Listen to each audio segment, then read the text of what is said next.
बड़ा महिमामय है आश्रय। अभी परसों ही शायद एक भगत जी हैं, वो कह रहे थे रात्रि के दर्शन और उत्सव मना करके जा रहे थे और अचानक नींद आ गई। पूरी रात उनको लगा, अचानक नींद आ गई तो पार्श्व में बैठे हुए जनों ने सावधान किया, तो फिर गाड़ी से उतरे, मुख धोया। फिर ऐसा हुआ कि 15-20 मिनट, सत्य कहते हैं, वो कह रहे थे हम धाम में खड़े, एक शब्द भी झूठ नहीं बोले, मुझे होश ही नहीं रहा और मेरी गाड़ी कैसे चलती रही। 15-20 मिनट बाद जब चेतना आई तो घबरा गए कि गाड़ी कौन चला रहा था। और जहां बहुत सी गाड़ियां आ जा रही, उनका निश्चित प्रभु मेरी गाड़ी बैठकर चला रहे थे।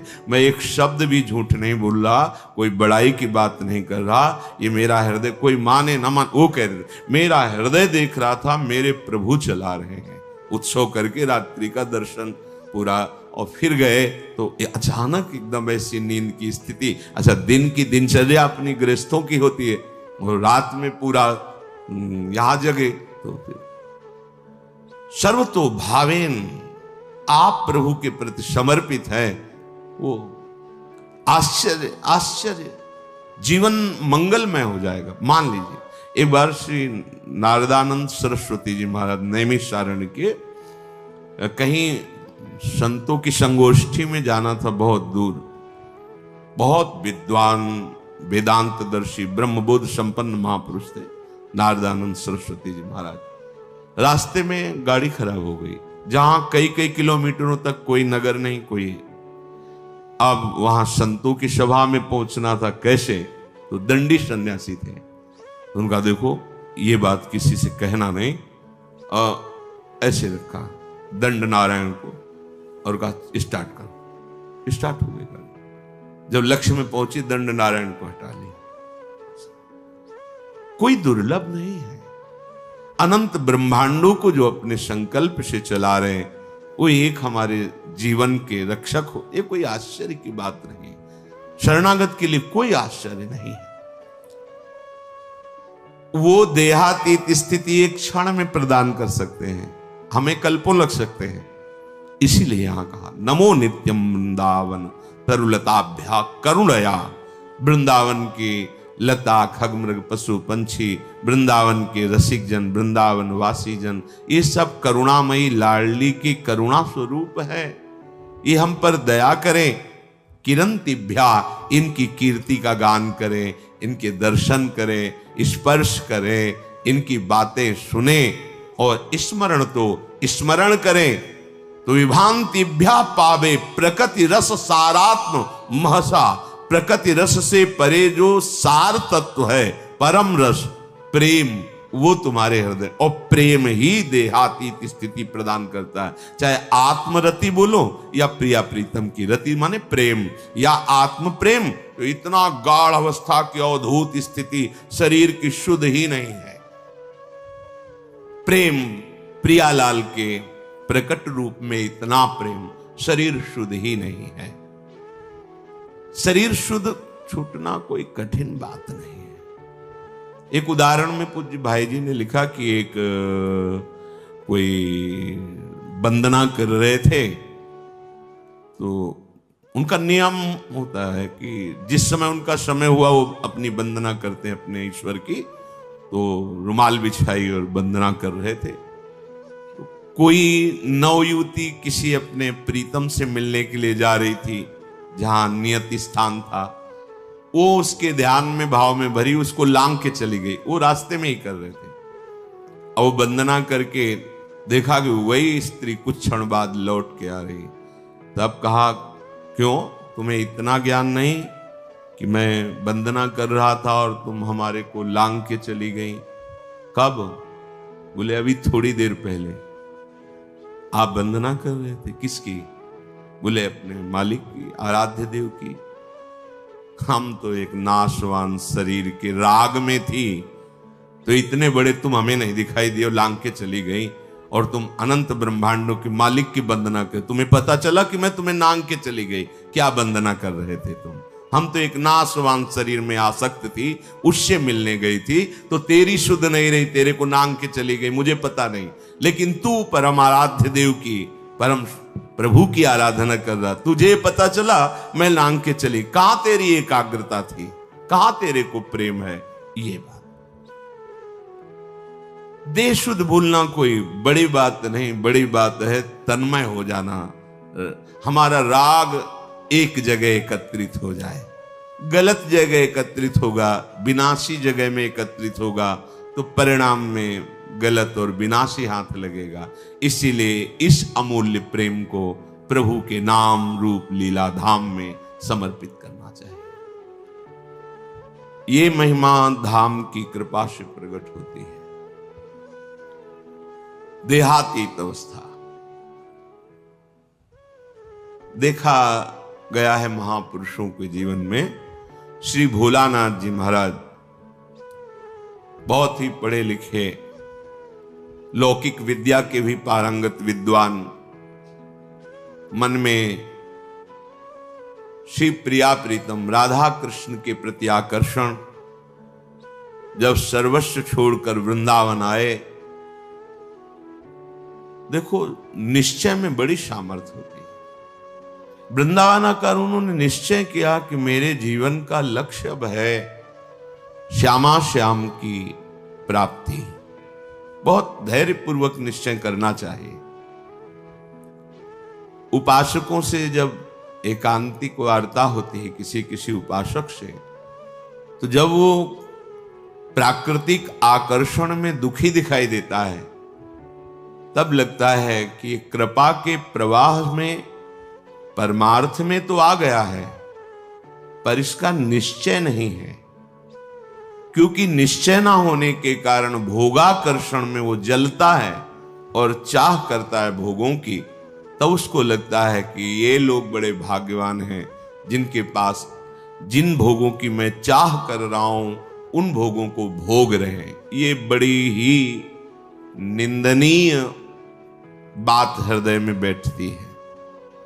बड़ा जीवन जलनमय हो जाता है, क्योंकि परमार्थ का निश्चय नहीं, पथिक परमार्थ का, और भोगों के प्रति महत्व बुद्धि, सुख बुद्धि। इस स्थिति के साधक को चाहिए धैर्य पूर्वक सत्संग सुनकर विवेक के द्वारा ये निश्चय करे कि मेरा सौभाग्य कितना बड़ा, हमें धाम मिला, ना जानते हुए ना चाहते हुए परम मार्ग मिला। बिल्कुल कहीं ऐसी कोई साधना नहीं, पर प्रिया प्रीतम के प्रेम मार्ग के पथिक कहलाने का सौभाग्य मिला। संसार के प्रपंचों में महान क्लेशों में पिसते हैं जीव, प्रभु ने निकाल दिया। कोई जिम्मेवारी नहीं, एक ही जिम्मेवारी है, अपनी श्वासों को प्रभु के चरणों में अर्पित कर दो। समस्त प्रपंचों से रहित परम स्वतंत्र जीवन भगवत मार्ग का। पर आप समझ नहीं पा रहे। आपको लगता है कि इन भोगों को भोगने वाले बड़े भाग्यवान हैं, बड़े सुखी हैं। यही हमारी दुर्दशा है। हम अपने मार्ग को ना जानने के कारण भ्रमात्मक भोगों में सुख मानकर जलते रहते हैं। ऐसे साधक को जब माया अपना आकर्षण पैदा करती है तो फिसलने में देर नहीं लगती। इसलिए श्रीपाद, पहले आप निश्चय करो, वृंदावन आपको मिला, सत्संग मिला, तो निश्चय में कमजोरी क्यों है? ये आशा की फांसी क्यों बनाए हुए हैं कि अभी तो नहीं पर कभी? ये आशा श्री जी से मिलन की बनाओ। प्यारी जू प्यारे जू, आज तो नहीं पर कभी तो मिलेंगे ना। ये आशा नहीं है। आशा इस बात की है कि आज तो नहीं पर कभी अवसर लग जाए तो ये भोग मिल जाएंगे। अंदर देख लो, ये अंदर की बात है। आशा ही परमम दुखम नैराश्यम परमम सुखम। इसे समझ नहीं पा रहे आप। दुख के लिए आप खुद रास्ता अंदर रखे हुए हैं, जगह रखे हुए हैं, आशा, भोगों की आशा। तुम आज निश्चय नहीं कर सकते कि हमारा मार्ग प्रिया प्रीतम की प्राप्ति का हमें सौभाग्य से मिल गया। कितने हो भाग्य। जहां श्रीपाद कह रहे हैं पुनंति ब्रह्म रुद्रादीन एषाम चरण रेणवः सर्वभावेन में सेव्य अस्ते वृंदावन वासिना। भगवान रुद्र, शंकर, ब्रह्मा आदीन और भी बड़े बड़े महापुरुष एषाम चरण रेणवः, जिनकी चरण रज के लिए तपस्या करते हैं, प्रार्थना करते हैं, याचना करते हैं, जो रज शिव शनकादिक याचत, सर्वभावेन में सेव्यास्ते वृंदावन वासिना। हमें सौभाग्य मिला कि सर्वतो भावेन, ना चाहते हुए भी हम रज में वास कर रहे हैं। कहां ऐसी चाह थी अखंड वृंदावन वासी बने, कहां चाह थी श्यामा श्याम के अनन्य उपासी बने। कृपा रूपी अनुग्रह रूपी वायु ने मुझे पहुंचा दिया। किस रज में रह रहे हैं? कह रहे पुनंति ब्रह्म रुद्रादीन एषाम चरण रेणवः, जो भगवान ब्रह्मा, भगवान महादेव, शनकादि को भी पावन करने की सामर्थ्य। पुनंति, पुनंति ब्रह्म रुद्रादीन, बड़े बड़े मां, वो हमें, हम जैसे अज्ञानी को, अनाधिकारी को, जहां भोगों की चाह है, ऐसी चाह ही नहीं है, वहां मुझे श्रीधाम वृंदावन वास मिला, रज सेवन करने का सौभाग्य मिला। हम प्यारी जू के हैं ऐसी ठसक से कहने का सौभाग्य मिला। फिर हमारे निश्चय में क्यों कमी? हमारा निश्चय दृढ़ होना चाहिए। भोलानाथ जी ने निश्चय किया कि बस अब प्रिया प्रीतम की प्राप्ति करनी। निश्चय में बड़ी जल्दी स्थिति आती है। ये जो हमारे अंदर भागवतिक आनंद का प्रादुर्भाव नहीं हो रहा, इसमें निश्चय की कमी है। नहीं चाहिए मुझे अब लोकांतर के भोग, पदवी, यश, प्रतिष्ठा। अब मुझे प्रिया प्रीतम चाहिए। अब छक के भजन करना है, रात दिन भजन करना। ऐसा निश्चय करो। देखो इस निश्चय में कितनी पवित्रता है, कितना बल है, कितनी दिव्यता है। भोलानाथ जी की दिनचर्या बन गई। चतुराशी जी का गान, चतुराशी जी का मनन, प्रिया प्रीतम के मंत्र नाम का रटन। धीरे धीरे इतनी उदासीनता बनी, किसी से मिलना जुलना, किसी के घर भिक्षा के लिए जाना, ये सब बंद कर दिया। बस यमुना जी के किनारे श्रीमद चतुराशी जी का गायन, मंत्र का जप, प्यारी जू प्यारे जू के ध्यान में। शाम के सेवा कुंज दर्शन करने जाते, बंदरों को जो चना डाला जाता है, उसकी जो ठुड्डियां पड़ी होती, अर्थात जो बंदर भी नहीं खाते थे, बहुतायत चना, वो उठा लिए मुट्ठी दो मुट्ठी और यमुना किनारे बैठकर उनको चबा लिया। रात दिन भजन। ऐसी स्थिति कि अब तो रहा नहीं गया, चिल्ला चिल्ला के रोते, हा स्वामिनी, हा लाडली। प्रेम की पीर उनके हृदय की वाणी जी में लिखी हुई। हा लाडली, हा प्रियाजू। ब्रजवासी जन सुनते तो प्रार्थना करते प्रियाजू से कि अगर हमारे कोई सुकृत है तो लाडली आप प्रसन्न हो जाओ, बाबा को दर्शन दे दो। इतनी विकलता, इतना रुदन। दिन राधा वल्लभ जी के श्रीअंग के दर्शन करने गए, भाव में भरे निहार रहे थे। होली उत्सव चल रहा था। प्रियाजू के पार्षद बड़ी बड़ी पिचकारियों से रंग डाल रहे थे। अहो भाग्य होता है जिनके ऊपर रंग पड़ता है। संसार का रंग तो पड़ ही रहा है। अहो भाग्य उनके जिनके सामने प्रभु विराजमान है और फिर उनके पार्षद जन उन्हीं कर कमलों से जिनसे श्रीअंग सेवा करते हैं वो रंग डालते हैं, गुलाल डालते हैं। समीप ही थे, भर की पिचकारी मारी। लीला श्री जी की उनके कान में सीधे गई, पर्दा फट गया, रंग युक्त जल अंदर। जो श्रीपाद कह रहे जीवन नेव मृत प्रायो देहादौ निरहम ममा। देह भाव से अतीत अहमता ममता शून्य स्थिति प्रेममयी। अब वो जल पीड़ा देता है, पक जाता है, फिर उसमें कीड़े पड़ जाते हैं, कोई किसी से नहीं कहना।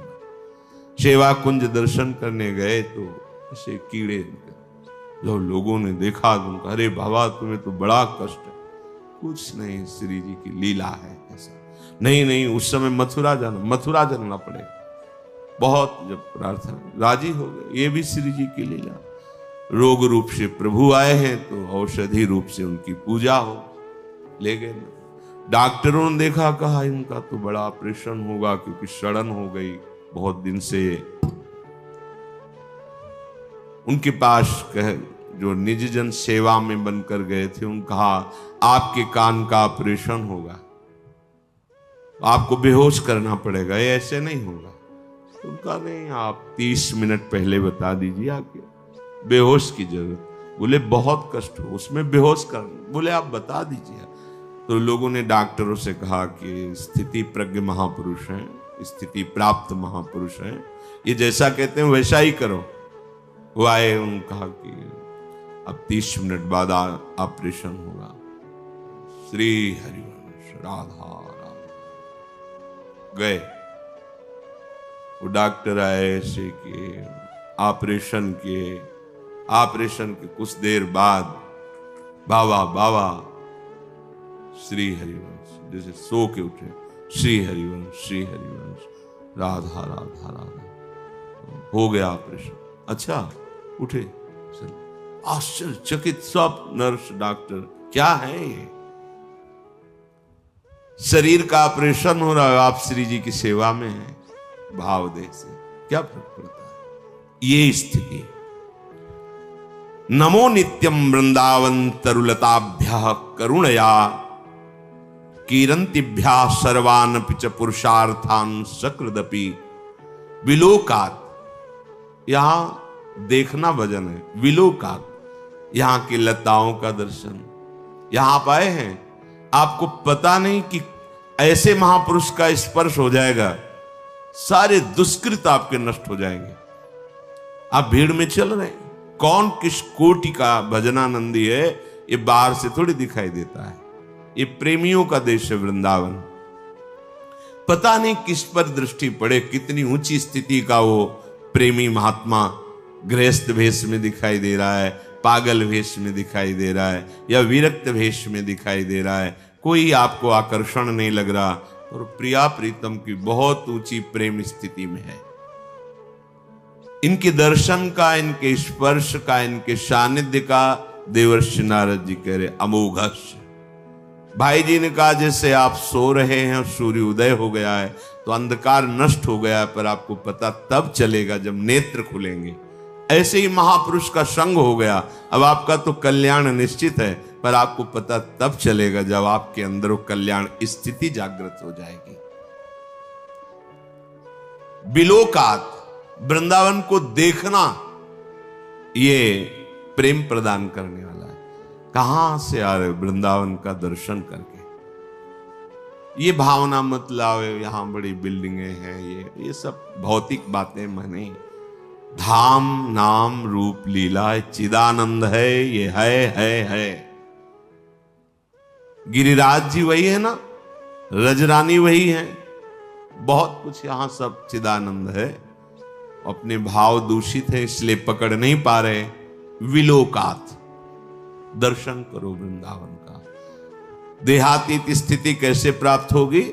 बिलोकात, संस्पर्शात, यहां की लताओं का स्पर्श, रजरानी का स्पर्श, स्वाभाविक वायु बड़े बड़े महापुरुषों का, यमुना रसरानी का, बिहारी बिहारिंजू का स्पर्श करके आपके शरीर को स्पर्श कर रहे हैं।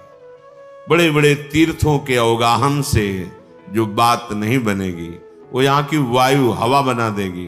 ये वृंदावन की वायु है। स्पर्शात,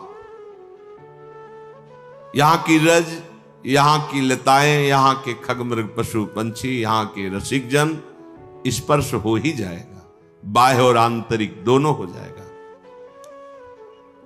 कथनाच, वृंदावन का नाम, वृंदावन की जय घोष, वृंदावन धाम की प्रिया प्रीतम का नाम, उनकी जय घोष यहां स्वाभाविक होती रहती है। जय जय श्री राधे, वृंदावन धाम की जय। बार बार यहां तुम्हें चलत फिरत सुनियत यह है, श्री राधा वल्लभ लाल। ऐसे वृंदा विपिन में बसत रहो सब काल। यहां चलते फिरते बिल्कुल आप एक भी नाम न जप करें तो भी यहां भजन होने लगेगा। यहां का प्रभाव है। यहां फिरे स्वार्थ आपने, भजन गए फिरे बाह।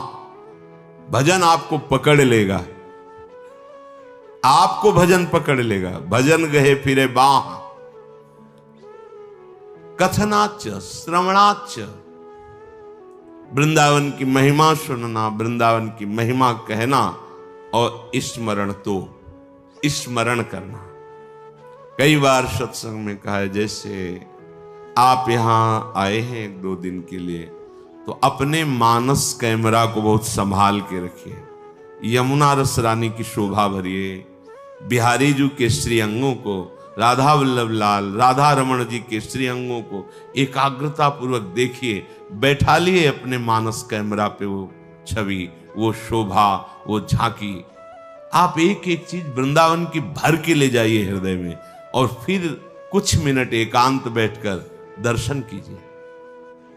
धीरे से पहुंचिए एकाग्रता पूर्वक। अब बिहारी जी के गेट में गए, डेहरी में प्रणाम किया, अब आंगन में पहुंचे, बिहारी जी को दर्शन कर रहे हैं। आह कैसे बिहारी। अब राधा वल्लभ जी पहुंचे, अब राधा रमण जी पहुंचे, सेवा कुंज गए, निधिवन राज गए, अब परिक्रमा दे रहे हैं, अब यमुना रस रानी का आचमन कर रहे हैं, अवगाहन कर।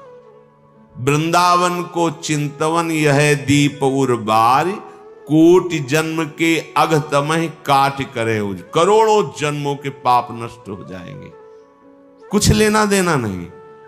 अपने अंदर ये चिंतन भर लिया और एकांत में चिंतन कर रहे हैं, आपका शरीर कहीं छूटे, आप वृंदावन ही आएंगे। आप प्यारे जू को ही प्राप्त होंगे। स्मरण तो स्मरण करना। विभांतिभ्या पावे प्रकृति रस सारात्म महशः। प्रकृति से परे रस का सार जो महाप्रेम रूप श्रीधाम वृंदावन है, ये आपको निश्चित प्राप्त हो जाएगा यदि विलोकात, संस्पर्शात, श्रवणात, कथनाच स्मरण तो। श्रीपाद देहातीत स्थिति प्राप्त करने का साधन बता रहे हैं। नमो नित्यम वृंदावन तरुलताभ्याम। प्रणाम करो वृंदावन को और उल्लसित हो, ओहो वृंदावन आया हूं। कितने अहो भाग्य, वृंदावन वासियों की चरण रज में प्रणाम करो। हृदय की बात कह रहा हूं, समझना। बहुत बार ये देखा, कुछ ऐसी वासनाएं होती हैं कई जन्मों की, इतनी दृढ़ होती हैं कि बहुत समय तक भजन करने पर भी, ये जब तक भगवत साक्षात्कार नहीं होता तब तक ये बनी ही रहती सूक्ष्म रूप से। अगर इनको अवसर मिल जाए तो ये पूरा वृक्ष रूप हो जाएगी। अंकुरण वृक्ष रूप बनना देर नहीं लगता इसमें। बहुत बार प्रयास करने पर वो वासना अपने द्वारा नष्ट नहीं की जा सकती, ये देखा है। उसके लिए गुरुदेव के चरणों में, आराध्य देव के चरणों में मन से बार बार त्राहिमाम बोलकर रोना पड़ता है। ये अंदर की बात कह रहे, आगे चल के देख लेना। आर्त भाव से रोना पड़ता है, प्रभु हार गया, क्या करूं, कैसे करूं। चाह नहीं है पर वासना है। ये एक अजीब स्थिति साधन काल में देखी गई। मन से पूछ रहे तुम्हें चाह है, नहीं, पर अंदर वासना है। बड़ी अशांति का अनुभव होता। कैसे दूर होगी, क्या किया जाए। जो करना चाहिए वो तो करके हार गया, फिर भी वो जब हार गया तब पूरी दृष्टि प्रभु के चरणारविंद की तरफ है। पर धैर्य पूर्वक, ये अनुभव की बात कहते हैं, बहुत काल तक तुम्हारा विश्वास, तुम्हारी श्रद्धा, तुम्हारा धैर्य टूटना नहीं चाहिए। कि हमने सैकड़ों बार प्रार्थना की, इतने वर्ष से मैं जल रहा हूं, लेकिन मुझे शांति नहीं हुई, मेरा विकार नष्ट नहीं हुआ। धैर्य, ये शब्द याद कर लो। धैर्यवान रहना, विचलित मत होना, परिणाम में बिल्कुल निर्विकार हो जाओगे। पर वो कितना समय लगेगा ये प्रभु जाने। वो एक सेकंड में भी हटा सकते हैं, और अभिमान यदि गलित नहीं हुआ है तो कुछ समय भी लग सकता है, जलना पड़ेगा, अभिमान गलित होगा। जब आर्त भाव से पुकारोगे तब निर्विकारता की स्थिति प्रभु दे देते हैं। फिर विकारी भोगों के बीच में रहने पर भी कोई विकार का खेल नहीं हो सकता, कोई भी इच्छा ही स्फुरित नहीं होगी, वासना ही नहीं है, चाह ही नहीं है। ये बहुत धैर्य से सुनो ना, ये उपासकों के लिए कह रहा हूं।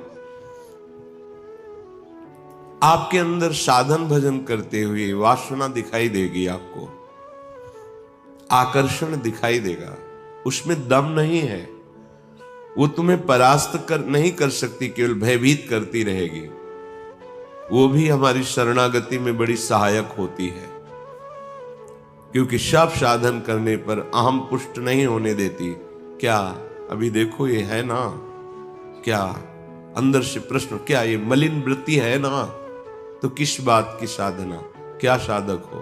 तो हे नाथ, अब मार्ग दूसरा नहीं, सहयोग किसी से नहीं, अपनी बात किसी से नहीं कहना।